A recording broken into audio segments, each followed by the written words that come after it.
Hi everybody, Allie Craig here for the International Society of Impression Managers. On this week's episode of Intuition Marketing, we are talking about how to use your intuition to your advantage, especially when it comes to, being real. The truth is that most of us aren't real.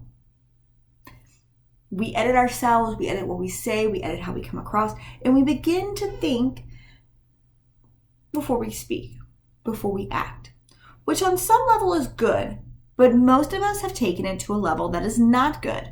We've decided that we're not going to say anything, or we overthink the conversation so much that we don't send the email or send the post. We lose our instinct. Our instinct was to respond, but then when we start to get all the way through, we're like, maybe not. Because we don't want the fight.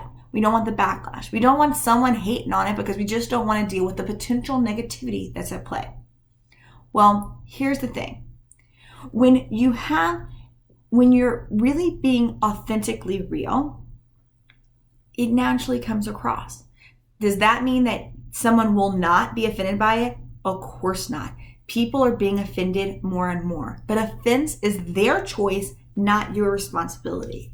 When we are being real about how we feel, our intuition, the way we naturally act, our body language, the instinct of the words that we use, the instinct of the tone that comes out of our voice, the instinct of how our body language comes across, all is real. Meaning that it comes across that way. And we've all kind of seen the real hug versus the fake hug, right? Just go look at reality TV. You see all these like Real Housewives shows, and you know the ones that are the real hugs and the ones that are like the fake hugs. The real is genuine. Their intuition, their instinct of how to move, how to interact with the other person works. When it isn't genuine, that instinct isn't there. What does this all mean to you, your brand, and the impressions that you make?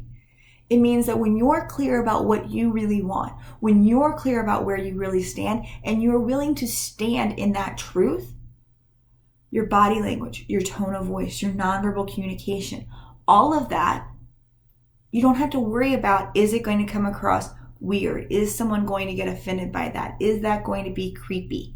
It won't be.